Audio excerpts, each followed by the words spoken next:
Sejam bem-vindos a mais um Evercast e eu estou aqui com a minha co-host, dessa vez Natália Santos, nossa head de marketing, minha chefe. Seja bem-vinda, Nath. Obrigada. E, claro, aqui na nossa frente, Pedro Faria, um dos maiores que nós temos, tanto de tamanho quanto de conhecimento, né, Pedro? Obrigado aí pelo convite, vai ser um prazer trocar uma ideia com vocês.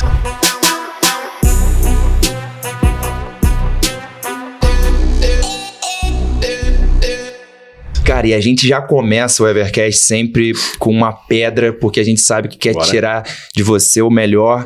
E todo mundo fala de você, o quanto você entrega conteúdo além e assim, quase um over-delivery dentro do seu Instagram. E quando você fala sobre Brasil Business, eu acho que todo mundo aqui já deve conhecer, porque alcança muita gente. Você faz on the road, você faz pelo Brasil todo. Como é que foi essa criação? E é raro, né, alguém entregar tanto por tão pouco. Legal. Eu acredito que são duas frentes bem diferentes, né? Eu me moldei a vida inteira querendo fazer um pouco diferente, né? O que eu via era a galera falando mais coisa bonita, entregando menos conteúdo. E quer queira ou não, agitam a massa. É a questão motivacional. E eu, as minhas crenças, elas validam que eu não acredito no conteúdo motivacional. Eu acredito que motivação é igual um bronzeado. O cara vai lá, tá bronzeado aqui, ficou moreninho, dá 2-3 dias, acabou a cor. Então eu falo, se eu acredito nisso, se foi isso que transformou a minha vida, eu vou entregar tudo que eu tenho.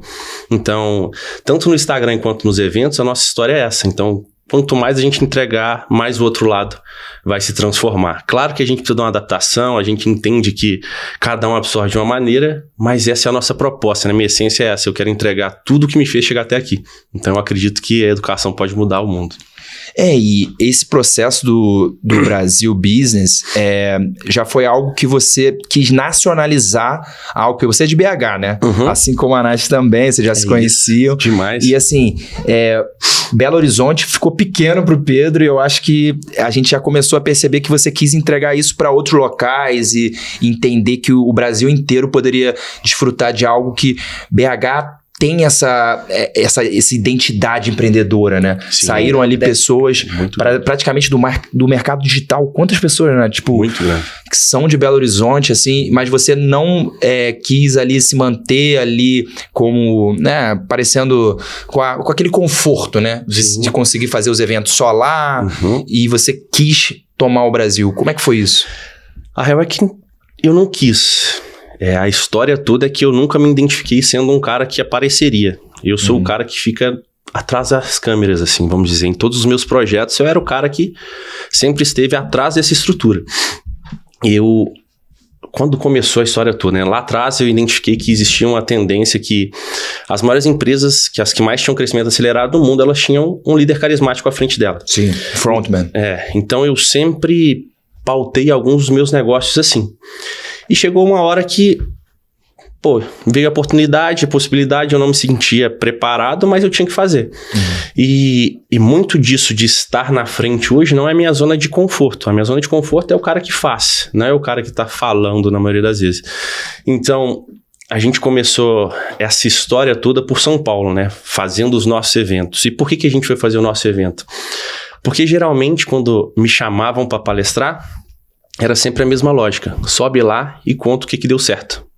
Mas eu falei o seguinte, e eu sempre negava pedido de palestra. Então assim, até hoje eu devo receber ali 2-3 pedidos para palestrar e eu não vou. Eu vou em evento de amigo e nos nossos. Porque a lógica é o seguinte, eu não sei tudo que eu fiz para dar certo. Olha que louco. Se eu soubesse, eu estava replicando várias vezes. Então eu sei a maioria das vezes o que eu fiz que deu errado. Então eu tenho que ajustar isso para ir para um caminho melhor.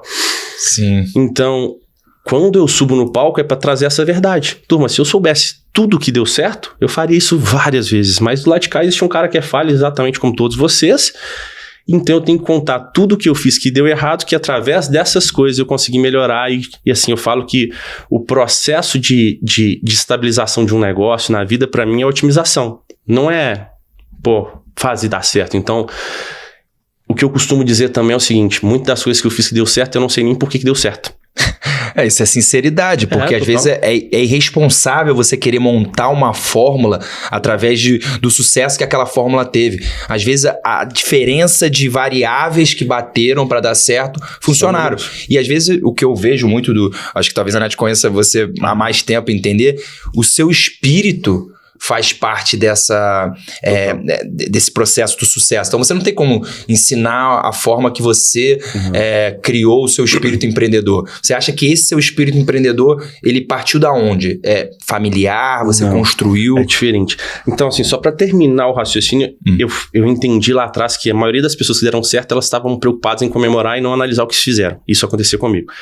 E quando a gente erra, a gente começa a entender o motivo que fez a gente errar. Então, a gente melhora muito. Então, eu subo hoje no palco para falar sobre essa verdade. Então quer dizer que eu prototipei e comecei a entender os movimentos que eu fazia para começar a ter algumas coisas que faziam sentido. Então é isso que eu compartilho. Então, é muito mais sobre estar olhando para o processo do que estar comemorando ou chorando. Beleza.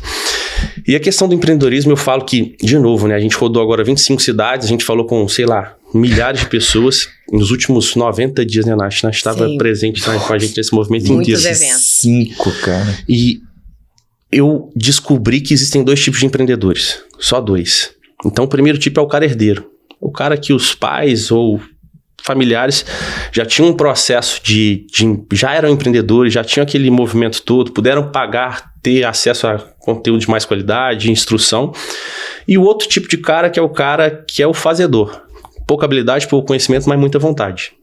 E eu me enquadro exatamente nesse cara.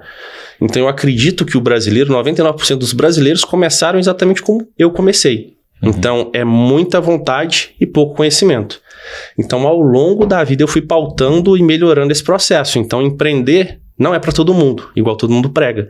Porque a gente tem que correr certos riscos que nem todo mundo está disposto a percorrer por esses riscos. Mas eu falo que pode ser mais suave quando a gente coloca conhecimento e habilidade aí.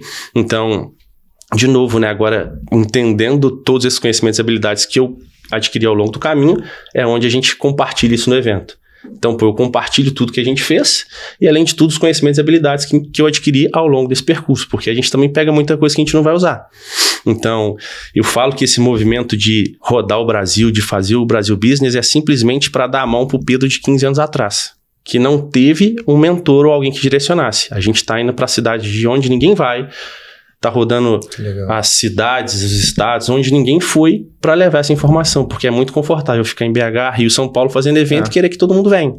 Mas a realidade do Brasil não é essa. Então, quando a gente chega lá em Rio Branco, no Acre, eu pergunto pro cara, por que foi tão difícil encher um evento aqui? Os caras falaram, a gente não tem consumo de internet. Eu falei, quem que você conhece na internet? Os caras falaram, eu já vi 1, 2, 3 vezes um tal de Primo Rico, mais ninguém. Eu falei, porra. Então, a gente acredita que é comum tudo que a gente vive, mas na hora que a gente vai para as extremidades, a gente entende que não é realidade. Então, ir até essa galera trouxe pra gente casca para entender quem tá na outra ponta, né? Que eu falo que empreender é sobre o cliente, não é sobre a gente. Então, na hora que a gente foi do outro lado, a gente viu para quem a gente vendia. É engraçado porque o acesso à internet hoje é muito comum, né? É muito fácil. Então, assim, hoje para vocês deslocarem para esses locais, para levar informação, as pessoas, eu acho que elas podem até parar e pensar, né? Por que não através de uma informação online, né? Por que que o pessoal tá indo presencial? Então, assim, hoje eu vejo, assim, né? O trabalho que vocês estão fazendo maravilhosamente. Então, por que presencialmente vocês entendem que é mais eficaz, é mais eficiente levar essas informações? Qual que é a virada de chave aí em relação a isso, Pedrão? São 2 pontos, Nath. É uma pergunta brilhante, assim. É mesmo. O primeiro ponto é o motivo. A gente foi simplesmente com uma crença que era o seguinte, a internet, ela tem muito alcance, mas ela tem pouca proximidade. Então, eu conheço a Nath da internet, mas eu acho que ela é uma pessoa e, a gente cria ali certa idolatria ou cria certo afastamento, mas é baseado nas minhas percepções sobre a Nath. E a nossa teoria era o seguinte, quão legal seria se essa galera pudesse nos ver de perto, pegar as perguntas que eles têm e jogarem pra gente. Então, num objetivo simples, né? A gente vai fazer pelo menor custo possível, com a maior entrega possível, sem segunda intenção. Então, lá dentro do evento não tem venda, não tem nada. É um evento, tete a tete. Então, o primeiro ponto era isso. se a gente fosse pensar, o único ganho intrínseco que a gente tem dentro dessa estrutura toda é sobre posicionamento. Então, pô, o que essa galera que eu entreguei muito forte presencialmente pensa sobre a minha imagem? Então, é um jogo de imagem. E a outra crença, Nath, então esse é em relação ao motivo pelo qual a gente fez. E no caminho a gente descobriu, e eu já sabia disso por alguns negócios que a gente tem, só que a gente vai esquecendo. Então eu vendia um negócio de clínicas médicas. Sim. E quando a gente olha o Brasil, a gente entende que o que a gente vive, essa bolha que a gente vive é um padrão. E não é. O Brasil é um Brasil de alguns Brasis, né? Então quando a gente vai pro norte, eu chego e falo, não tem acesso à internet igual a gente acha que tem. Então, por exemplo, para virar um evento físico, encher o espaço, a gente utilizou mais de mídia offline do que online, porque a galera não tem adesão à internet. E a maioria das vezes eles não acreditam que aquilo é verdade. Esse cara não vai vir aqui, não vou nem comprar. Até aquelas faixas de cidade pequena funcionam às vezes muito mais do que você botar um outdoor, rádio, televisão, panfleto, tudo funciona. Então eu falo que isso não funciona só para fazer evento, funciona para vender tudo. Diversificação de canal ali é a coisa mais importante do mundo e a gente conseguiu traquear e mapear isso muito bem. Então, a crença é que, pô, é só no norte que tem isso? Não. O padrão de comportamento, por exemplo, da galera do sul também é assim. Então, você vai num restaurante, você não vê a galera no celular igual você vê no sudeste. Então, a gente chegava, por exemplo, a gente foi para uma cidade, enfim, nem vou lembrar o nome da cidade, e essa cidade específica, a gente teve dificuldade de encher, e na hora que a gente tava andando, eu e o Gustavo, falei, mano, olha pra mesa, todo mundo lendo alguma coisa, esperando num café ou algo do tipo, e a gente aqui, por padrão, todo mundo do Sudeste tá com o celular na mão. Então eu falei, olha o comportamento desse cara, olha o comportamento do cara que a gente estava querendo e que a expectativa que a gente tinha.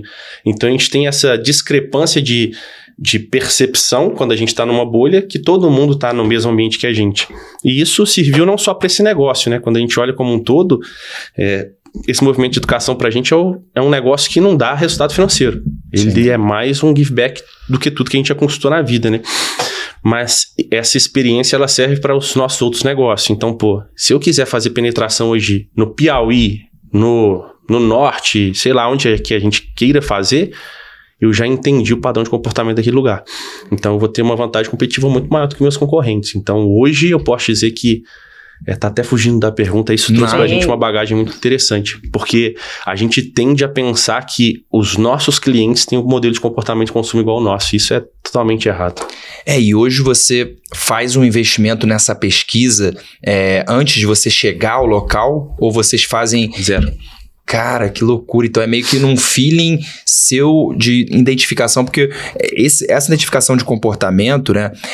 Isso é muito difícil se você contratar uma pesquisa de alguém. Eu nem acredito que isso funciona. Não consegue chegar, né? Você tem que ver o olho no olho, tem que participar. A realidade que eu falo que a gente não tem nem... Por exemplo, falando dessa foto, né? Uhum. Dos eventos em si, a gente rodava 3 cidades por semana. E pode ser 3 estados por semana. E a gente não tem tempo de fazer isso. Uhum. Real, assim. Então, qual que é o feeling? Não tem feeling. Investimento, diversificação, traquear 100% das coisas. O que falta muito no mercado digital, profissionalismo. Então, eu sei que para cada centavo investido em qualquer uma das mídias que a gente vai fazendo, eu posso abrir o nosso dashboard e olhar qual foi o resultado disso. Então, como é que eu vou fazer para ter mais resultado? Olha para o número, para de achar qualquer coisa. A inteligência de dados. Eu falo pro meu time o tempo inteiro, o que a gente acha, a gente guarda em casa, olha para o número. Ponto. Eu posso usar a minha experiência para, depois que eu entendi aqueles números, para a gente bolar alguma estratégia, alguma estrutura específica para isso, mas guardo o achismo em casa, entendeu? Então eu paro de achar e vou pro número. E aí, em relação à pesquisa, a gente vê que os meios de pesquisa aí se eu contratar uma pesquisa, 60 dias pro cara te entregar alguma coisa. A gente não tem tempo para fazer isso hoje.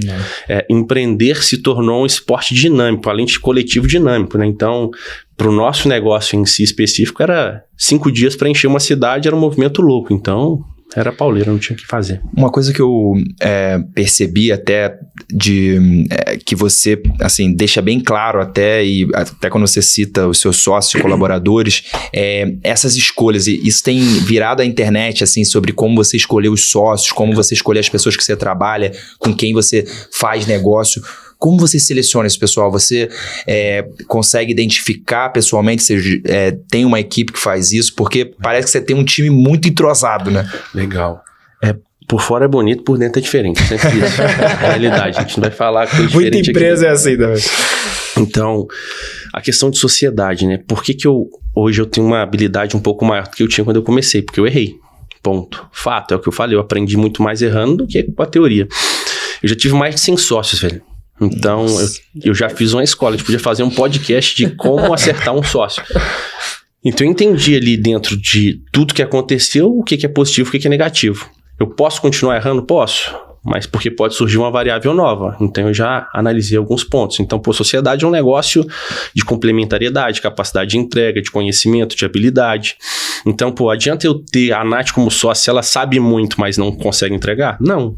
Adianta eu ter um sócio que sabe as mesmas coisas que eu? Não, porque a gente só vai ficar discutindo, ninguém vai fazer. E as outras áreas? Então, basicamente, eu fui me refinando em relação a isso, baseado nos meus erros. E em relação a time, eu também vou quebrando muita crença, assim. De novo, já tive, mais de 5 mil colaboradores em todos os negócios que eu estava envolvido e que eu estou envolvido até hoje. E a gente erra todos os dias. Então, hoje mesmo eu tenho alguns problemas dentro do meu negócio em relação a time. E, a galera fala...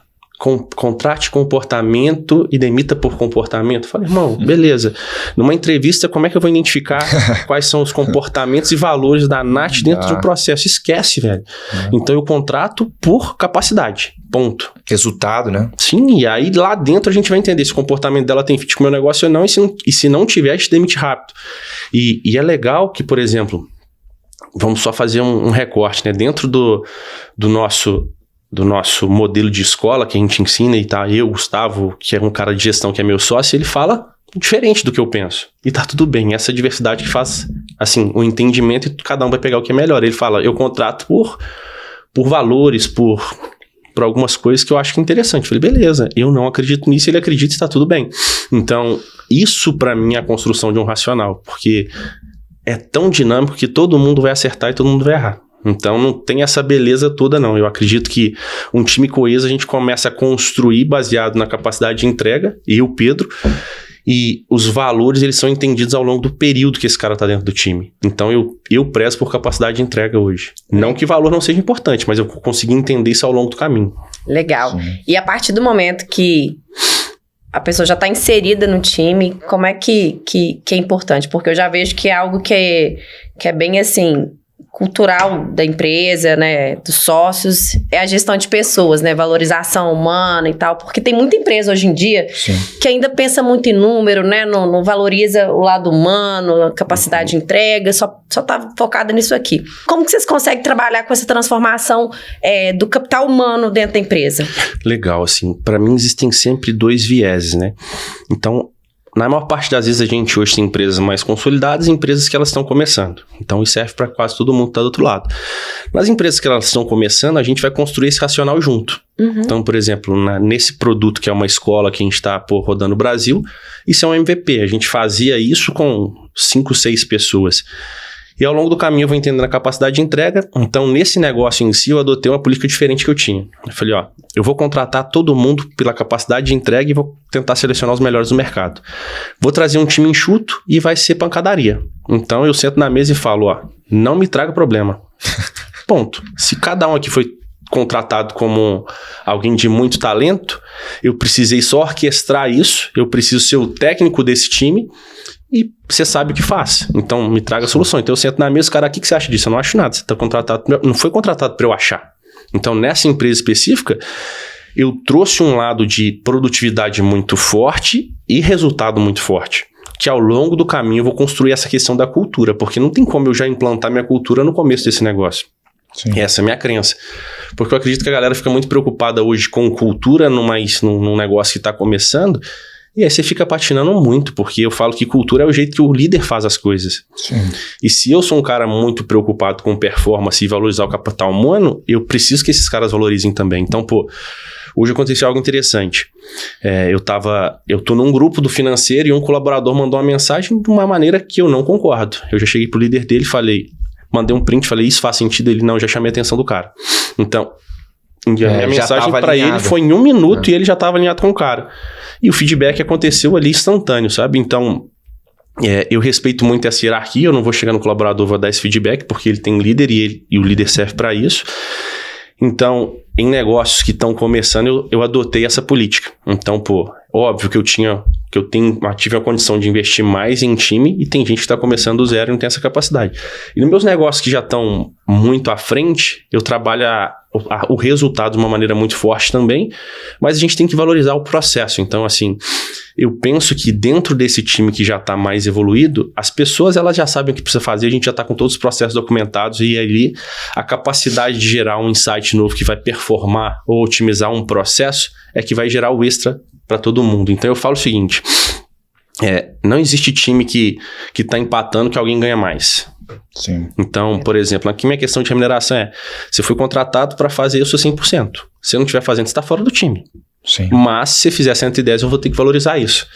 Então eu deixo muito claro, por exemplo, tudo que eu entendo como performance. Então, eu tenho esse jeito humano, mas mais rígido de lidar. Então, é o que eu valorizo, o que eu acredito. Tem gente que tem outro jeito e tá tudo bem. Então, assim, essa questão ela é discutível e cada um tem uma maneira de lidar com o time, sabe, Nath? Então, pra mim, eu valorizo muito o lado humano, mas eu valorizo muito o fazer algo a mais, sabe? Então, eu sempre tô pagando a mais por isso. Porque eu acredito que, quando a empresa tá trabalhando com performance a mais, o time tem que ser valorizado. Então, a gente tá muito focado nisso. E agora, até para aproveitar a sua visão de negócios, assim, o que você tem visto de erros grotescos que as pessoas acham que são acertos? Legal. Eu falo o seguinte, essa possibilidade de viajar ao Brasil e falar, sei lá, com 20 mil empresários frente a frente, me trouxe uma visão muito diferente do que eu tinha em relação a negócios. A primeira crença é que a pandemia veio e arrasou um monte de negócio. Sim. Não aconteceu isso, né? A maior parte dos negócios já estavam quebrados. E o cara ele precisava de um motivo para soltar aquela corda e tirar aquele fardo das costas. Então, você acredita que 96% das empresas do Brasil faturam menos de 1 milhão por ano. Então, é a realidade que a gente não consegue nem ver hoje trabalhando num nível de performance mais alto. Então, quando eu vou falar com uma galera, eu entendi que cada empresa vive um momento. Qual que é o primeiro momento? Entender se aquele negócio ali vai ser um negócio, se aquela ideia vai ser um negócio, ou se aquela possibilidade que eu entrei vai virar um negócio. Então, escalável, entender o fit. Entender o fit do empreendedor e negócio. E aí, o próximo momento ali, às vezes, é marketing, trazer mais gente para dentro desse negócio. O próximo momento é converter mais gente para dentro, que agora que eu consegui trazer, eu preciso fazer mais venda. Sim. O próximo momento é conseguir delegar. Depois, o próximo momento é desenhar processos e que o time consiga cumprir as tarefas. Então, o empreendedor ele passa por alguns momentos dentro dessas fases e quando eu estava aqui do meu lado achando que o que é empreender é exatamente o que eu vivo. E não é. Cada um que está ali vive um momento e esse momento é entender qual que é o momento para passar de fase. Então, eu falo que empreender é um esporte coletivo. Mas para quem não tem colaborador? Olha que louco. Então, por isso que hoje eu começo a trazer mais visão em relação aos momentos como um todo do que só o que o Pedro vive, porque como é que eu consegui fazer isso? Indo pro meio da galera entender qual que é o momento deles. Então, hoje a gente tem uma escola de negócio que tem 3 produtos, vamos dizer assim, e cada um desses produtos é para um tipo de público diferente. Olha que louco. E a gente acha que, empreendedor é tudo igual. Não é. E tem outros públicos que eu nem pego que estão jogando jogos mais evoluídos do que eu. Então essa pergunta, para mim, ela se torna subjetiva ao ponto de que cada um vive um momento. Então, entender o seu momento é o ponto mais importante. Então, tem gente que empreende, não é por tempo, tá? Tem gente que empreende há 30 anos, tem um negócio que gera 5 mil reais todo mês. E aí o cara tem mais risco do resultado. Então, olha que louco. Então, não é por tempo, é por evolução e tá ligado a conhecimento e habilidade que vai levar o cara pro próximo nível. Sim, e assim, a gente tem falado muito aqui no Evercast sobre propósito, sobre alinhamento de o que você quer realmente, e eu fico pensando assim, você tem um sucesso profissional enorme, é muito bem sucedido, viaja o Brasil levando uma informação que para muita gente seria teria que pagar muito alto para ter. Eu acho isso uma revolução. Eu acho que isso realmente é uma revolução. E não você querer tratar as pessoas como coitados, né? Como existe muito. Eu acho que você ouve também. Que eu acho que você deixa de ser só aquele palestrante que é o dono da verdade. Você ouve, que deixou isso muito bem claro. Qual seria o seu propósito, assim, de vida, assim? O que faz você levantar, já sabendo que você tem conforto, você poderia estar morando na Europa, curtindo ali só resorts, mas faz você querer fazer todas essas viagens, três cidades por semana. Isso tem que ter algum propósito. O que você sente nisso? Eu acredito, assim, é uma excelente pergunta e, de novo, assim como a empresa passa por momentos, eu acredito que o meu propósito, ele vem mudando. E não é quer dizer que hoje ele tá pautado em uma relação específica e daqui a pouco ele pode mudar. Eu sempre tive um conflito muito grande quando a galera falava de propósito, eu falava, irmão, que loucura, virou filosofia essa parada, muito mais do que eu consegui entender. Então, eu vou descrever uma história que fica mais fácil. Quando eu comecei o negócio, eu falo, qual que é seu propósito? Mudar a vida de uma pessoa, a minha. Porque, irmão, esquece. A realidade é essa. Então eu falo que a galera hoje está ensinando aí em escolas de negócio como é que o cara começa a empreender com um negócio que está ligado ao seu propósito. Que balela, irmão, que balela. Não existe isso. Eu falo que o começo da jornada é igual quando você entra no avião. O que o cara fala? Ó, vai cair a máscara. Primeiro em você. Primeiro coloca no seu rosto e depois coloca no cara do lado. Então meu propósito é ajudar a salvar vidas. Você não consegue nem sair desse bote sozinho, você vai ajudar quem, irmão? Então, o começo da minha jornada estava ligado a transformar a minha vida, cara. Eu queria ter uma vida melhor e pronto. Eu queria ser rico. Eu sabia disso. E depois eu fui evoluindo. Então, primeira fase ali, eu acreditava que meu propósito era resolver minha vida e o resto era balela. Ponto. Na hora que eu resolvi minha vida, eu falei, pô, tá ligado a mais coisas. E hoje eu falo o seguinte, como valor eu tenho 2 pilares, né? Em relação aos meus negócios. Eu tenho um pilar que é negócios grandes e grandiosos. Ponto. Grandes com capacidade de resultado e resultado expressivo. E grandioso que é a capacidade de transformação social. Então, todos os meus negócios, ele tem hoje o potencial de ser grande e grandioso. Eu não entro em negócio que não tem esses 2 pilares. E hoje, muito do propósito que, mano, esquece essa palavra que pra mim é gourmetizar. Um objetivo é conseguir ajudar outras pessoas de alguma forma. Então, esse movimento de educação é uma maneira de ajudar as pessoas de alguma forma. Então hoje já não é mais sobre o Pedro. Eu acredito que eu não cheguei até aqui à toa, tudo tem um motivo e eu cheguei até aqui para conseguir olhar para trás e ajudar mais gente. Então hoje eu acredito nisso. Então todo o movimento e todos os meus negócios sempre tá ligado nesse conjunto de ajuda a alguém. Então, quando eu falo de educação é porque é um grande valor que eu acredito. Quando eu falo de empreendedorismo, é o que transformou minha vida. Então, eu acredito que dentro desses 2 pilares, dentro dessa minha visão, o que eu estou fazendo tá para olhar para trás e ajudar pessoas que desejam empreender. E quem não quer empreender, eu não consigo ajudar. Ponto. É muito claro e definido na minha cabeça. Você não quer empreender, você quer trabalhar o resto da vida como CLT ou quer fazer um concurso? Não é com essa galera que eu vou conversar. Deve ter outra galera que vai te ajudar. Não é o Pedro. Então eu não falo de mentalidade, eu não falo de outras coisas, eu falo sobre negócios e performance, que é o que eu gosto de falar. Então cada um vai se encaixar em relação a isso na minha humilde visão. Então, para quem quer empreender, eu sou o cara que pode dar a mão, porque é o que eu fiz. Legal.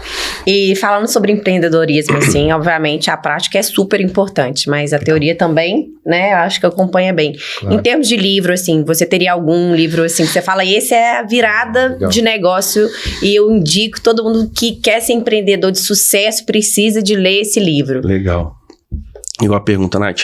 Então vamos falar de novo, né? Existem momentos, mas um livro legal que eu li chama O Mito do Empreendedor. Ele fala sobre essas fases e como melhorar essa evolução. Então, O Mito do Empreendedor é um livro básico, mas que pode ajudar muita gente. Então, óbvio que, de novo, pensando em fases da vida, tudo é fase. Hoje, O Mito do Empreendedor é um livro legal que, em todas as fases, vai ter um ponto que vai ajudar. Isso, esse livro que eu indico. Um insight, né? E eu volto para perguntar algo para a Nath, porque, assim, tudo que ele falou tem muito alinhamento com o que a Ever tem, né? A educação, a gente transformar vidas. E a gente teve na Ever Experience, que a gente arrecadou quase R$100 mil em 3 dias. Legal. Entre os infoprodutos, e a gente conseguiu trazer uma recompensa para quem acreditou na Ever, e a gente acreditar neles também para um projeto social. Isso passou muito pela criação da Nath e com o Dani, né? E a gente moldar isso para realmente transformar vidas. A gente ainda não pode dar muitos spoilers do que vai acontecer, mas a gente está internacionalizando essa solidariedade. Como é que você vê isso, Nath? Então, a gente consegue trabalhar isso, né, dentro da empresa. Então, hoje a Ever, ela tem algo que está no DNA dela, né? Então, a gente trabalha o tempo todo com informação, com educação. Então, a gente pega o que realmente é o core, né, do negócio, e a gente quer devolver isso para o mercado de alguma forma, né? Então, através de educação. E a gente tem essa questão social muito forte também, né? Então, através dos nossos eventos, através das nossas ações, a gente sempre vai ter essa pegada social, como o Pedrão falou, né?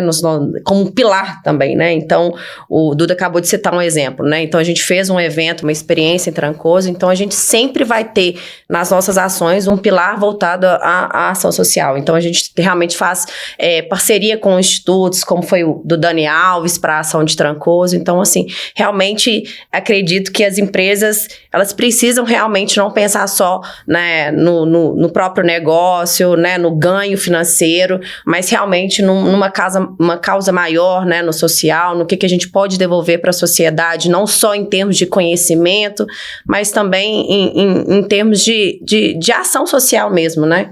Eu acho que é super importante. Sim. Tem uma pegada que tem alguns estudos que falam sobre empresas e ele traz uma teoria que é forte, né? A gente vive a terceira revolução ali de negócio. A primeira era muito pautada em resultado, caixa. Então, se a gente pegar a Ambev, era uma empresa que era muito pautada em resultado. A gente tem várias outras que empreenderam aquilo. Então, resultado acima de tudo. Uhum. A segunda onda, ela veio muito pautada em pessoas no centro, ou cliente no centro, sempre pessoas no centro.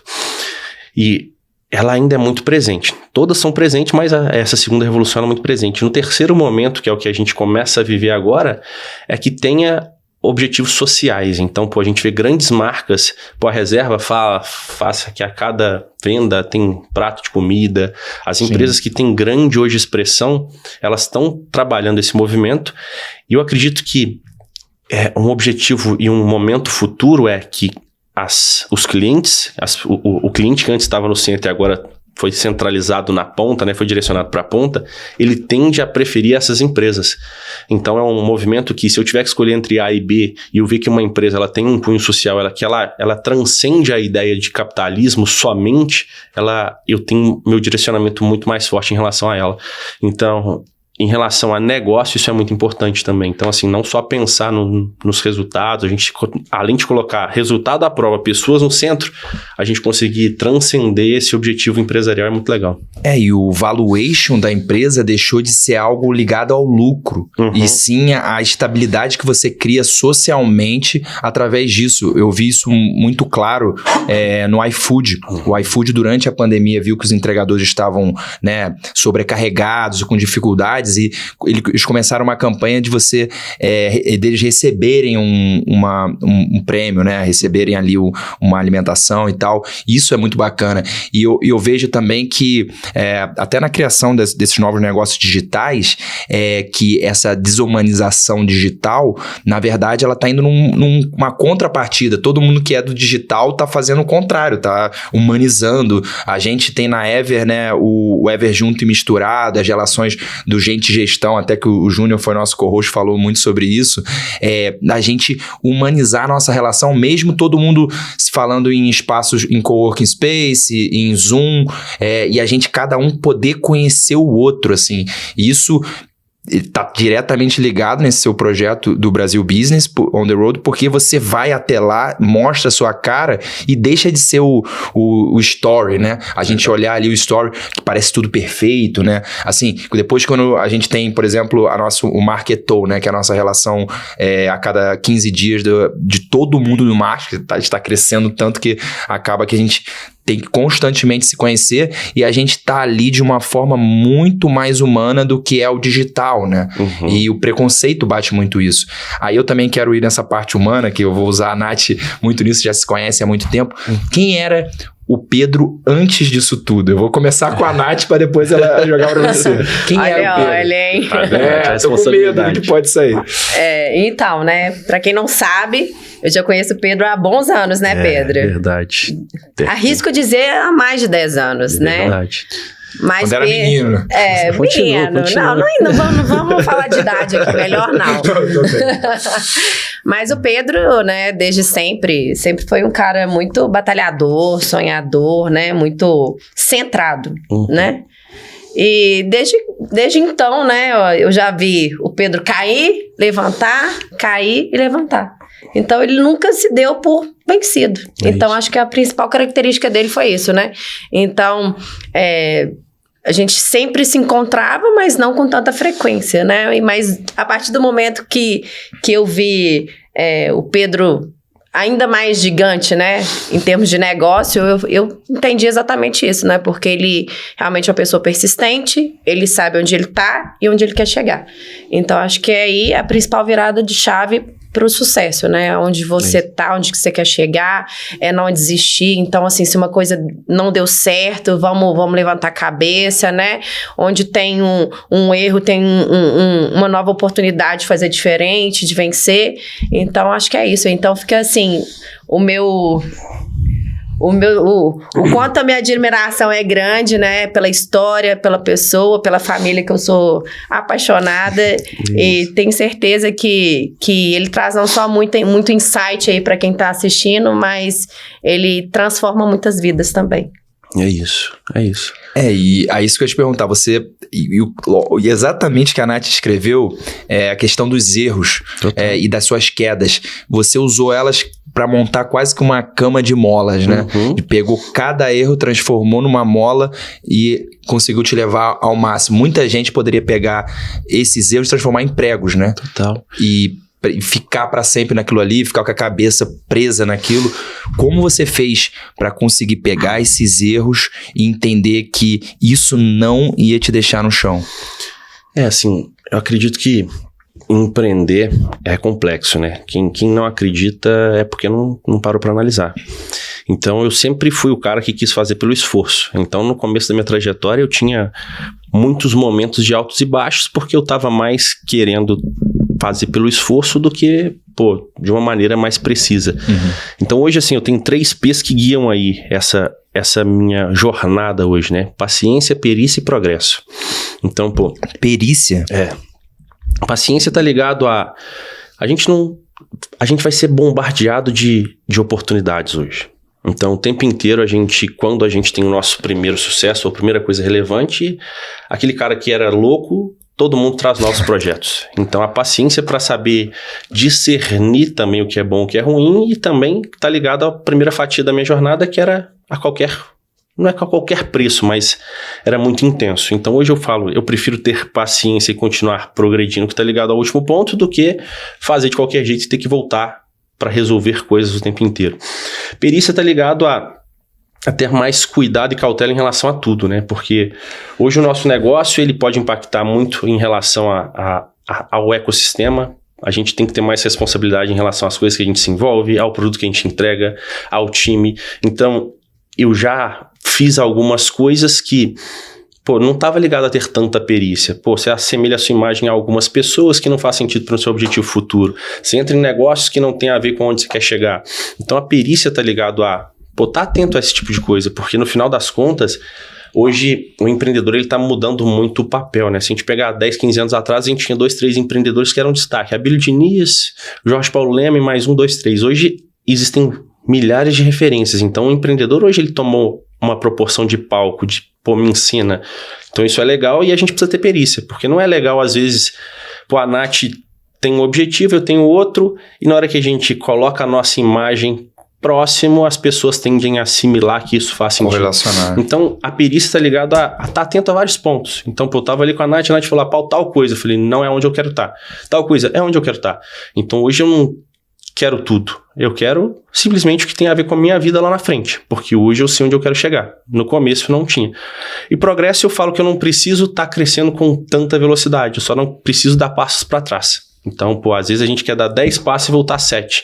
Isso é um esforço desnecessário. Então, eu entendendo que eu preciso ter paciência e ter perícia, eu consigo dar 10 passos e voltar 1 ou 2 no máximo, mas a gente está sempre progredindo. Então, essa é o que molda e é onde eu quero estar. Então, basicamente, eu falo que o cara que empreende sem ter muita noção ou fazendo qualquer coisa a qualquer preço, ele tá correndo o risco de estar jogando tempo da vida fora. Então, na hora que a Nath chegou, ela falou, pô, Pedro, o movimento foi legal, tal, mas foi suficiente. Então, a gente sabia que era aquilo. A gente ia rodar, a nosso objetivo a princípio era rodar 30 cidades, a gente sabia que era 30 cidades e era aquilo, ponto. Isso vai acontecer depois? Não, era aquilo. A gente sabe onde a gente quer estar, a gente quer validar essa hipótese e aquilo ali é intencional, a gente tá fazendo aquilo ali por um motivo e depois a gente vai fazer outro movimento. Então, hoje isso tá ligado pra mim a progresso. E caminha em todas as coisas. Então, na hora que a Nath perguntou, eu falei, pô, eu deixei de fazer muita coisa que podia ter me dado mais resultado, mas isso fazia sentido em relação àquele momento.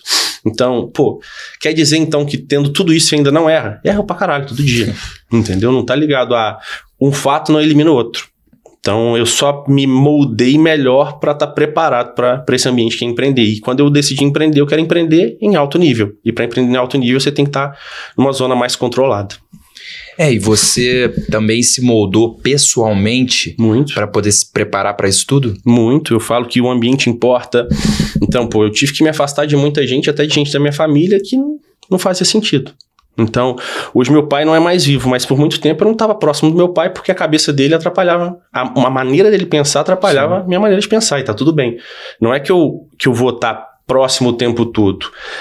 Não existe uma relação que isso é ruim ou bom. Eu falo, em relações, por exemplo, de trabalho, quando ele estava dentro do escritório, as ideias que ele tinha eram muito menores de onde eu queria chegar, então isso me atrapalhava. Em casa é outra coisa, então, relação de amizade, ambiente, tudo isso atrapalha para onde...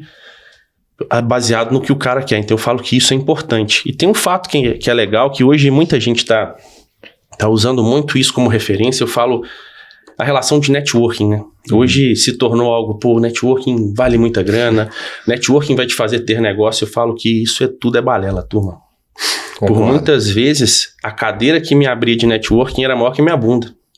Eu falo, se a cadeira for maior que sua bunda, você não vai ficar sentado ali. Você vai usar como? Então, eu já sentei em mesas, por exemplo, quando eu estava começando, que se eu tivesse possibilidade hoje de sentar, eu estava conseguindo ter vários resultados muito melhores que eu tenho hoje. Só que naquele momento, eu sentar ali, eu queimei uma etapa. Então, eu falo que até a questão de networking está ligado a quantidade. Eu falo que é um exemplo bobo. Certa vez eu cheguei em casa e falei, isso aqui é a descrição de networking. A gente morava numa casa que tinha uma escada, tinha 20 degraus, e para eu chegar ali, eu falei, eu preciso levar um monte de compra lá para cima. Então, o que é networking? É a quantidade de sacola que eu consigo colocar na mão e a quantidade de passo que eu consigo dar. É a relação exata. Então, é a carga que você tem para o caminho que você pode percorrer. Se eu quisesse colocar mais sacola, conhecimento que eu não tenho, para atingir objetivos que eu não consigo atingir, não funciona. Então, eu sempre falo, é sempre ao próximo nível, alguma coisa muito próxima a isso. Tanto para baixo quanto para cima. Se você estiver andando numa mesa muito ruim, você vai tender a regredir. Se estiver andando numa mesa que é muito forte, além do que você consegue alcançar, você vai ficar boiando. Então, eu falo que é quase que uma relação exata, né? É o que você pode dar e o que você pode receber.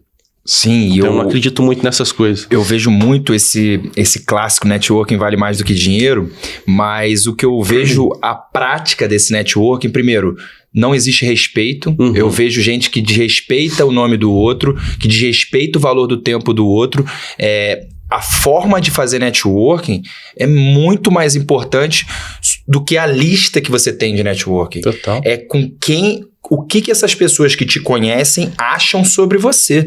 Porque é muito, muito fácil você listar nomes, entrar numa fraternidade paga e depois poder falar, fulano me conhece. Mas ele te conhece, já fez negócio com você? Ou você só tem um telefone dele? Ter contato, gente, não é ter networking. Muita gente segue, o cara me segue de volta. Mas ele te ouve?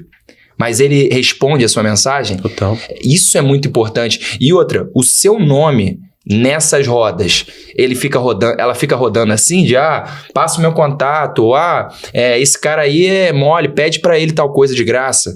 Isso vai minando a pessoa. Total. Então você pode ter um networking, e é o que eu falo muito, você tem que ter networking e saber lidar com o seu networking. É horrível você ser muito conhecido, porque as pessoas assim, eu conheço fulano. Aí fulano é isso. Aí você vira, inclusive até entra em fofoca, esse tipo de coisa. E assim, eu acho que até é legal a gente até voltar pra Ever, porque na Ever muita gente acha assim, eu quero falar com o Daniel. Toda hora tem alguém que me procura, ou procura a Nath e fala assim, eu quero chegar ao Daniel. O Daniel, ele é um CEO de empresa. E assim, por mais que ele seja de extrema humildade... Acessível, ele não vai ficar fazendo o que as pessoas querem que ele faça, né? Assim, ele tem consciência do valor dele. Total. E assim, você tem que respeitar o valor do outro, o tempo do outro, né? E eu acho que talvez essas fraternidades tenham algo muito positivo de você se conectar e aquilo ali ter valor, mas aí eu volto até o que você falou, sobre o quanto você consegue tirar de negócios dentro desse network que vale dinheiro, né? Eu acho que faz muito sentido. E você fez uma colocação certa, né? É o acesso que você tem perante a lista que você consegue. É o acesso que você tem baseado na lista. Então, eu tô em alguns grupos que a galera me chama e eu não respondo. Então, assim, eu tenho acesso. Você não tem, você tem meu WhatsApp. Você não é meu amigo, eu não vou te ajudar em nada. E assim, sendo muito direto, assim como muita gente tem pra mim isso também. Então eu não acredito nessas coisas, vamos fazer aqui um grupo de networking, não, mano. Então assim, e só voltando ao tema, né, porque eu tive que me adaptar ao meio pra ter os resultados que eu tinha, que eu queria ter. Então tá ligado a afastar de quem não quer estar naquele lugar e chegar mais próximo de quem também tá querendo ir pra aquele lugar. E não é todo mundo, então tá ligado a tudo que a gente falou. Sim. E eu ia te perguntar até sobre o que você vê no futuro dessas fraternidades de empresários e no futuro do marketing digital aplicado para os cursos e para as ideias. Como é que você vê esses próximos passos? Eu sei que é difícil a gente projetar, mas como você projeta? Eu acredito que numa definição ampla existem grupos interessantes, grupos não interessantes, grupos que têm regras já tendem a ser mais profissionais. Então, por exemplo, eu estou na Endeavor e existe uma política ali de acesso. Então, ali sim faz sentido, porque estabeleceu um critério ali. Não é pagou, entrou. Não, então, e nem se paga para entrar, né? Então, assim, é diferente. Então, o que eu acho desses grupos? Eu não acho nada. O que eu acho tá ligado só o que o Pedro e boa. Então, para mim, não é algo que eu valorizo, ponto. Em alguns momentos. Em outros sim, então eu não tô ali para pagar o tempo inteiro e sei lá. Então não tem uma definição correta disso. Então eu acredito em relação humana e mais dar do que receber. Eu cheguei até aqui sendo muito mais... as pessoas que eu falo que em todo momento de crescimento da minha carreira e da minha jornada sempre estava em mostrar meu valor antes do que querer alguma coisa. Eu já construí negócios assim, eu já construí relações assim, então eu sempre estava fazendo primeiro para pedir depois. E ser interesseiro, isso a gente é interesseiro... Total. Até na relação com a minha filha eu sou interesseiro, que tem 1 ano de idade, então cada um pauta aí da maneira que quiser. E o futuro do marketing digital, assim, para mim, eu não acredito em marketing digital como um fim, ele é meio para tudo, né? Então, assim, eu acredito na disciplina marketing digital é uma variável disso tudo. Então, marketing digital como ferramenta, ela vai ser presente cada vez mais no mundo como tendência. Hoje o Brasil vive um momento que a relação de consumo com plataformas digitais, com produtos que são vendidos através da internet, ela oscila e ela varia entre altos e baixos em relação à percepção do consumidor, porque tem muita coisa boa e muita coisa ruim sendo vendida através da internet. Sim. E tá tudo bem. Então, eu acredito que o mercado de infoprodutos ele vai passar por um momento de profissionalização. Se a gente for falar infoprodutos como um todo, o mercado digital para mim não existe. Existe um mercado de venda de infoprodutos ou produtos físicos que são transacionados através da internet. Sim ou não, né? Porque tem gente vendendo infoproduto até de outra maneira. Então, eu acredito que esse mercado de infoprodutos, ele vai passar por uma profissionalização porque a gente precisa entender que já aconteceu em países que estão mais evoluídos que a gente. Por profissionalização de que tipo? O custo do lead está ficando cada vez mais caro, os produtos têm que ficar cada vez mais interessantes para o consumidor. O suporte tem que ficar mais qualificado. Em relação à jornada do consumo, né? Então, assim, a gente tem que pensar que o lead, ele vai entrar e vai ter uma relação de consumo dentro dessa jornada de alguns pontos de contato e alguns produtos. Porque se ele está ficando cada vez mais caro, a relação de primeira venda já não faz tanto sentido, que é o que a maioria do mercado hoje vive. Um produto apenas. Então, eu preciso ter aqui uma estrutura que satisfaça a necessidade desse cliente, ele precisa comprar de mim em vários pontos e eu atender aquilo ali de uma maneira eficiente, porque senão eu não vou ter mais retorno, porque a primeira venda ali geralmente é só para pagar o custo do lead. Então, isso vai ficar cada vez mais caro. E essa profissionalização está ligada a se montar um negócio, que aí a maioria do mercado, grande parte do mercado ainda não está pronto para ver que tem uma empresa e não uma fonte de renda. Então eu acredito que existe essa profissionalização em relação a infoprodutores ou produtores, se for físico ou digital. Então eu acredito nessa profissionalização. O mercado é abundante e eu acho que em relação a infoprodutos e produtos físicos, o mercado de produtores, ele não tem 10% do tamanho que ele pode ter em relação à capacidade de entrega. Só que esse ecossistema de volume vai se organizar. Sim, e eu me pergunto muito, assim, até para pessoas que têm a possibilidade, como você tem, de testar muita coisa, porque pelo sucesso que já teve com a empresa, você tem ali a possibilidade de se arriscar, né? Uhum. E ter ali a possibilidade de entender melhor o mercado e tal. Aí que eu chego num ponto que é o seguinte: você se desenvolveu para montar a empresa para um cenário X. Uhum. Se o país muda para um outro cenário, você se vê entrando mais... por exemplo, uma crise que possa acontecer, que eu acho que isso bate muito na cabeça das pessoas de eu não sei o que pode... Como aconteceu para a pandemia, o pessoal usar como desculpa e tal. Como você acha que o empreendedor tem que se preparar para algo que ele não tem controle? Legal, isso é muito importante. Assim. O primeiro ponto é que a próxima crise ela vai vir de qualquer maneira. Certo. Se olhar para trás, nos últimos 30 anos, a gente viveu, 60 crises. A gente teve, nos últimos tempos, aí, impeachment, a gente teve crise do petróleo, caminhoneiro. Tem crise o tempo inteiro, velho. Uhum. O tempo inteiro o Brasil... Internacionais. Aí teve Covid, aí teve a guerra. Não, assim, o mercado a regra vai ter crise de alguma coisa. E eu acredito que o maior erro do empreendedor iniciante é querer se colocar como um adulto. É a mesma coisa de uma criança, nossos filhos, Nath, querem correr antes de caminhar. Então, o que eu quero dizer com isso? Aí chega um cara que caga a regra e fala assim, para você começar um negócio, você tem que desenhar seus próximos 5 anos. Para de falar merda, irmão. Ninguém sabe o que vai acontecer. Não tem como. Grandes empresas têm dificuldade de planejar os próximos 5 anos baseado em tudo que eles já construíram. Então, os caras têm 40 anos de mercado, eles dividem em 8 fatinhos e 8 que eles fizeram e conseguem olhar para frente. Você começou agora, você vai olhar para onde? Para o grande, você não tem capital, você não tem recursos para isso. Então, eu falo que hoje o empreendedor ele tem que preocupar menos com o futuro e não é que, o cara tá falando para ser negligente. Não.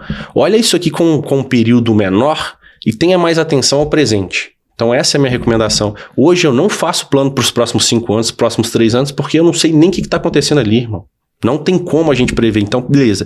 Eu tinha um negócio extremamente sólido, que tinha um valor de mercado acima de 300 milhões de reais, e veio a pandemia. Quem esperava isso? Quem no mundo esperava isso? Era um negócio de saúde extremamente sólido, num mercado extremamente promíssoo. E aí você fala o seguinte... Quem espera que todo mundo vai para casa? Ninguém. E qual que é o próximo evento que pode acontecer? Não sei. Então, se eu vou pensar em 5 anos, o que pode acontecer? Não sei. 3 anos também não sei. Então, eu falo assim, pro cara que já tem alguma experiência, pensa nos 2, 3 anos à frente. E para quem não tem, o cara começou um negócio hoje, pensa mês que vem, irmão. Pega o tempo que você tem e faz só projetinho para frente. Então, assim, hoje eu planejo meus próximos trimestres e semestres. Ponto. Você não planeja o próximo ano? Óbvio que não. Óbvio que não. Então, por exemplo, grandes saltos de crescimento que eu tive nos meus negócios, eu não estava nem preparado, por exemplo, para o Covid. Então, eu tinha 2 frentes diferentes. Eu tinha uma frente de infoprodutos, quando começou o Covid, e uma frente... Antes do Covid você já tinha uma frente? Eu comecei no mercado digital em 2019. Então, eu tinha negócios, eu tinha infoprodutos e produtos físicos, que eu comecei no final de 2019, e eu tinha negócios físicos. Para onde que eu ia olhar? Para o negócio físico. Aqui era uma startup que estava acontecendo. E quando veio o Covid, meu negócio ficou fechado quase que 1 ano. Para onde eu olhei? Para o meu negócio, para o meu infoproduto. Então, você olha para o planejamento, você faz o quê? Caga a regra. Eu tinha 80 médicos contratados, cada um salário médio de 30 mil reais. O que você faz? Demite, irmão. Então, você tem que ter um pulso forte baseado no que está acontecendo. Ninguém tinha previsibilidade. Aí, por exemplo, a recomendação que eu tive, por exemplo, da Endeavor. A pandemia num cenário ruim, num cenário otimista 3 meses, num cenário médio 6 meses, num cenário ruim 12 meses. Quanto tempo durou? Muito bom. Então, hoje eu sou muito mais de olhar pequenos cenários e projetar em relação a isso do que ficar olhando grandes cenários. Tá todo mundo falando em valuation, bicho... A real é que muita gente ganhou e perdeu valuation no mercado em relação à pandemia. Muitos negócios digitais não têm valor de mercado nenhum. Então, faz hoje o que acontecer em relação a valuation e projetos futuros é bônus para essa galera do digital, entendeu? Então, quando eu fui olhar a pandemia, meu negócio físico perdeu valor, mas meu negócio digital, eu aumentei em 25 vezes o faturamento. Nossa. No primeiro mês da pandemia, chegou a 45 vezes. E aí, eu tinha time, eu estava pronto, eu tinha processo? Não, então eu tenho que fazer isso tudo na hora. E aí, eu tive que sair de 15 colaboradores para quase 200 em um projeto. E aí, o que você faz? Só faz. Então, o empreendedor ele tem que estar mais pronto ali para ser ativo do que passivo em relação à operação. Eu paro de projetar, porque senão a gente fica num vício de só olhar para frente e olha para o presente. Porque chego os caras, tô fazendo planejamento estratégico para os próximos 3 anos. Rasga essa porra, mano. Pensa daqui a 3 meses, no máximo daqui a 1 ano e vai fazer. Então, eu acho que empreender está mais ligado a viver o negócio em si do que ficar imaginando o que pode ser. Hoje em dia, a gente faz bastante isso. A gente até brinca lá na Evermart que o nosso planejamento a longo prazo é 3 meses, a curto prazo é para ontem. Quanto vocês cresceram no último trimestre? 30%. No último trimestre, se eu não me engano, 60%. 60%. Quase 60%. Se você for pegar nesse ano, quanto vocês cresceram? Quanto tempo de mercado vocês têm? Então, vou projetar os próximos 5 anos. Nunca imaginaram que ia acontecer isso, porque muito do que foi favorecido está ligado ao movimento de pandemia também. Sim. Exatamente. Uma migração forte, às vezes uma estratégia que funcionou, outra que não funcionou. Então, cara, o negócio é hoje. Agir. E uma coisa que eu até vejo muito dentro da Ever, entre os líderes da Ever, agora a gente teve uma reunião Ever Estratégia exatamente para pensar o próximo ano, para pensar os próximos detalhes do ano, e uma coisa que eu vejo muito... Os próximos meses. Os próximos meses, mas eu digo, a Nath, o Dani, os nossos principais líderes, eles têm algo muito em comum que é a precisão e convicção na hora da tomada da decisão. Então, você tem muito esse espírito.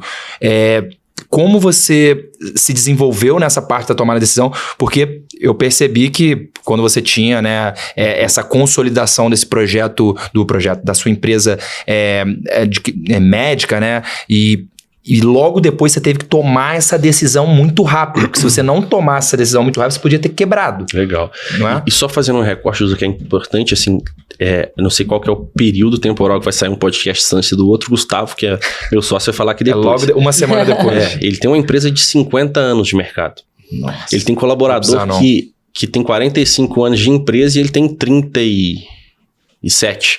Então, ele tem colaborador que tem mais tempo de empresa que ele tem de idade. Nossa. Então, hoje uma empresa dessa, ela tem capacidade de prever mais do que a gente que está aqui 5, 6 anos de negócio. Então, não é default isso que eu falei. Isso é baseado no modelo que você está de mercado, no mercado que você está, no modelo que você tem de crescimento e para onde você está querendo ir. Então, os nossos negócios, eles são mais ágeis. Quem tem histórico, então, vai atrás da história. É isso que eu falo. Um negócio de 1 bi de faturamento que tem 50 anos de mercado, ele já tem dado suficiente para conseguir melhorar a visão dele. Então é só um recorte, porque o cara tá cagando regra, estão falando que uma Apple não pode prever. Não, você não é Apple, irmão. Esquece. A galera tem umas tendências... Muita gente querendo ser Steve Jobs. Umas comparações, tipo assim, mano, o que você acha da faculdade?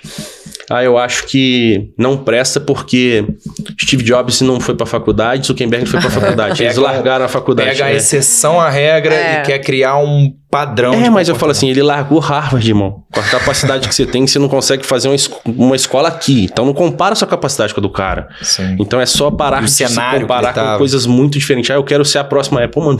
O cara tava no Vale do Silício. Faz o próximo celular primeiro. Então, assim, é só esse recorte. Mas sobre o seu perfil de tomador de decisão. Legal. Então, assim, muito do meu perfil, Duda, assim, eu acredito que quando eu olho para trás, eu consigo entender hoje que minha capacidade de raciocínio lógico para a empresa está ligado às minhas vivências. Racionalidade disso? Tanto a racionalidade quanto a precisão de tomada de decisão. Porque, tendo em vista que eu já tive muitos negócios e muitos mercados diferentes, eu fui criando uma inteligência própria. Então, esse é um ativo que o Pedro tem. Então, por que eu consigo hoje ter uma tomada de decisão ou fazer algumas análises um pouco mais eficiente do que, às vezes, a maioria ou que um outro empreendedor, sem se comparar? Porque tá ligado ao que eu já vivi, ao tanto de conhecimento que eu adquiri, coloquei em prática ou que eu já estudei. Então, eu sou um cara que tá ativo muito em relação ao conhecimento. Eu estudo 3-4 horas por dia até hoje, nos meus últimos 15 anos. Então eu faço isso com frequência e sempre fiz. Então eu tenho tempo todo dia para estudar. Eu tenho tempo todos os dias para estar em curso. A Nath me ligou semana passada, eu estava nos Estados Unidos e num congresso da galera do digital. O que eles estão fazendo lá fora? Então a minha vida sempre foi assim. Então essa capacidade de análise está ligada a tudo que eu percorri em relação a negócios e a conhecimento. Ponto. Então eu faço muita correlação porque eu tenho esse histórico. Então minha capacidade de tomar decisão está ligada a isso, eu acredito. E você trouxe também um ponto que tá bem claro pra mim, que é disciplina, né? Total. Você, até a questão, a gente trouxe até um kit pra você envolvendo o Ever Sports, até porque a gente percebe que você claramente tem uma disciplina esportiva e de se cuidar, de bem-estar. Essa disciplina transborda, né? Ela vai pro profissional, ela vai pro seu pessoal. Como é que você desenvolveu a sua própria disciplina? Eu falo que teve uma vez que eu sempre fui um cara que pregava que eu não gostava de rotina. Primeiro ponto. Rotina? Pra mim, rotina não fazia sentido em relação a quem eu queria ser. Certo. E teve um cara muito interessante que faz parte da minha história, Marcelo Germano, um amigo. Ele falou o seguinte: Pedro, pra você ter a liberdade que você busca, você precisa ter rotina. Você não vai conseguir ter liberdade sem rotina. Atrás da rotina vem liberdade. Então eu queria ter liberdade, não queria ter rotina e essas coisas não casavam. Não tinha tanto resultado para conseguir desfrutar disso. Então, essa galera da internet trabalhando na praia, essas porra toda aí, que beleza, mano. Eu falo o seguinte: atrás disso tudo, ou tem muito trabalho ou tem mentira. Ponto. Então, para mim, a rotina traz liberdade. Pedro, isso é tudo que eu acredito. Otimiza, tá? né? Beleza. E pra mim a relação esporte, ela tá mais ligado a eu conseguir manter minha disciplina e minha rotina do que em relação à estética e coisa do tipo. Então, tem 30 anos não, tem menos, tem 25 anos que eu treino. Treino a maior parte da minha vida, eu treino algumas coisas. E isso me faz ter mais desempenho. Então eu sou um cara muito pautado em performance. E aí eu falo, tá ligado à alimentação, tá ligado a treino, tá ligado a sono, tá ligado a tudo. Qualidade do sono eu acho primordial. Isso o funcionamento do nosso ciclo circadiano, inclusive ele tem até metrificado. Meu pai era neuropsiquiatra, ele sempre falava, se você dormir antes das 10, o seu cérebro vai estar muito qualificado para na hora que você acordar, você começa a ter seu pico criativo, que é 1 hora depois que você acorda, e isso vai seguindo, e se você quebrar qualquer tipo disso, o seu cérebro não vai funcionar da mesma forma. E o exercício físico, ele vai estimulando ainda mais que as conexões neurais se aproximem disso. E todo pensamento e atitude degradante a isso vai te jogando para baixo, Isso é legal, assim, eu recebo muita pergunta em relação a isso e eu falo que eu entendi o meu modelo de funcionar. Então, pô, Pedro, o que você me indica? Eu não indico nada. Se conheça. Primeiro passo que eu indico. E o meu modelo de funcionar, hoje ele mudou muito depois que eu tive uma filha. Meu modelo de funcionar, eu era um cara que performava muito à noite. Então, eu sempre fui um cara que performava à noite, porque a maioria do meu tempo na parte do dia, eu tava com reunião, time, negócio. Então, eu falava, pô, esse tempo aqui eu posso disponibilizar pra essa galera e à noite eu vou performar nas minhas zonas de trabalho e tal. Isso acabou, porque, pô, eu tenho uma rotina diferente à noite agora. Então, eu tive que me adaptar e foi um processo difícil de adaptação. Então, eu falo que existem os padrões de conhecimento normais, mas existem o padrão natural de cada um. Então eu falo, pô, você tem que se conhecer. Se você não se conhecer, você vai querer conhecer quem? Então, pô, eu entendi lá. Beleza, por que você é um cara que preza por alimentação? Porque eu acho que é o combustível, né? Então, pô, você colocaria gasolina adulterada... O cérebro é o estômago. Você colocaria gasolina adulterada numa Ferrari? Não é nada. Aquilo ali não é nada sem um combustível ideal. Então eu falo, pô, não tá ligado ao querer comer fritura toda hora. Se eu deixar, eu vou querer comer fritura, doce e tal, mas, pô, não faz sentido pra vida que eu quero levar. Então eu fui moldando tudo isso baseado nos estímulos que eu recebia. A galera fala, tem que dormir no mínimo 8 horas por noite. Pra mim isso nunca funcionou. Hoje eu sou um cara que durmo muito e durmo 6. Eu já dormi 3. Então eu mudei muito. Então, pra mim, 6 horas tá tudo bem. Se eu dormir 4 hoje não dá. E se eu dormir 8 também não dá. Eu fico zebrado nos dois extremos, entendeu? Então, mas o sono, ele não pode ultrapassar a quantidade, dizem que é 7h30, até porque esse relaxamento completo, ele vai deixando o seu corpo realmente mais mole. Sim. Se você dorme 12 horas, você não descansa, na verdade você está deixando mais mole. E na verdade a qualificação do sono é a entrada do sono REM, né? Aí talvez essas 3 horas você não alcançasse rápido o sono REM. E o que acontece muito também, o celular, e quanto mais luz, você diminui a sua produção natural de melatonina. Total. E não adianta o cara ficar achando que pode ficar tomando melatonina, passando aquilo ali, porque o seu corpo não vai conseguir produzir. Mas é louco a gente pensar que existe um padrão. Eu falo que os estudos eles são importantes, mas a nossa pra te prática... dar um geral, um norte, mas a prática é muito diferente. Então vamos pensar o seguinte, quando seu pai foi estudar sobre isso, quanto exposto ele era, por exemplo, à luz. Hoje você é exposto à luz na televisão, no celular, no seu carro, que tá na tudo, o pau quebrando o tempo inteiro. Na época do seu pai, ele não tinha nada, era a luz do rádio, irmão. Então, às vezes, esse estudo já não faz tanto sentido, e eu não tô falando assim, eu tô pegando só uma foto pra gente interpretar alguma coisa. Então, é se conhecer, cara. Eu falo que a melhor coisa é, eu tenho um médico que me acompanha, eu tenho um nutricionista que me acompanha, eu sou muito ligado a isso, faço exame de cada 3 meses pra saber se tá tudo funcionando bem. Então, eu tenho um time que me acompanha, que me ajuda a ter performance, e é isso. Ah, que legal. E assim, a gente tem muito orgulho de ter você perto da Ever, assim, eu acho que acho que dialoga muito com a nossa postura, né, esse tipo de comportamento, e é algo que a gente leva muito à frente. Quero te agradecer demais por aceitar o nosso convite, porque está aprendendo constantemente com todo mundo aqui no Evercast, e a gente quer te convidar para fazer uma dupla com o Zanon numa próxima vez, que a gente vai trazer aqui uma resenha assim, que vai ser praticamente um trazendo pro outro, um super debate sobre tudo isso. A gente quer estar próximo de marcas, pessoas que fazem sentido, né? Que tem a mesma energia, que tem a ver com o nosso negócio, com o jeito de pensar, e sem dúvida o Pedro, né, e todo o negócio, não é à toa que a gente tá junto aí, né, em eventos, em alguns projetos, e sem dúvida é um grande parceiro nosso. Então, obrigada aí, Pedrão, pelo convite, por estar com a gente, né. É bom demais, eu falo que... E quem sabe virar um atleta Eversports, que é uma tentativa que a gente olha, hein? Tá vendo? De já virou um piloto seus aí, já, né? A gente já tá pensando em você como performer. Porque já tem atleta já dentro de casa já, viu? Tá vendo? Já tem atleta dentro de casa. Acho que tem 2, inclusive. Nossa senhora. Tô sentindo isso. São corredoras. Correndo em casa. Eu acredito que foi uma junção muito importante e legal, né? A gente vivia um momento que a gente estava nesse negócio, a gente estava começando. E a gente tinha outros parceiros interessantes e tal, só que era uma relação que não funcionava tão bem. E o legal foi quando a Nath me chamou para conversar, a gente estava na verdade eu estava um dia atrasado de assinar um contrato, e na hora que ela falou, eu falei, óbvio, vamos conversar e tal. E deu um match muito legal. Então, a gente, primeiro contato que a gente teve, a gente estava próximo a fazer um evento na Europa, que era o nosso primeiro evento na Europa.